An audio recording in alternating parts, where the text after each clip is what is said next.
ভাবুন তো, এক গ্লাস আপেলের রস শরীরে ঢুকলেই ভেতরে কি শুরু হয়। আপেল মুখে যেতেই এর প্রাকৃতিক ফাইবার আর অ্যান্টিঅক্সিডেন্ট হজম প্রক্রিয়াকে ধীরে ধীরে সক্রিয় করে।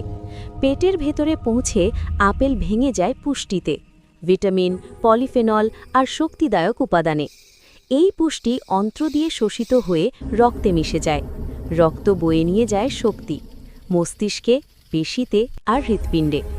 মস্তিষ্কে নিউরন হয় আরও সক্রিয়, পেশি পায় পুষ্টি, আর অন্ত্রে ভালো ব্যাকটেরিয়া আরও শক্তিশালী হয়। ফলে শরীর পায় পরিষ্কার শক্তি, স্বাভাবিক ফোকাস আর হালকা সতেজতা।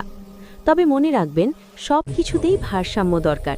বেশি আপেল খেলে কারো কারো পেটে অস্বস্তি, রক্তে সুগার হঠাৎ বাড়া বা হালকা ক্লান্তি আসতে পারে। তাই আপেল হোক আপনার বন্ধু, পরিমিত পরিমাণে। এভাবে সহজ ভাষায় শরীরের ভেতরের বিজ্ঞান জানতে ভালো লাগলে চুপচাপ আমাদের সাথে থাকুন। এমন আরও ভিডিও পেতে চ্যানেলটি সাবস্ক্রাইব করতে ভুলবেন না।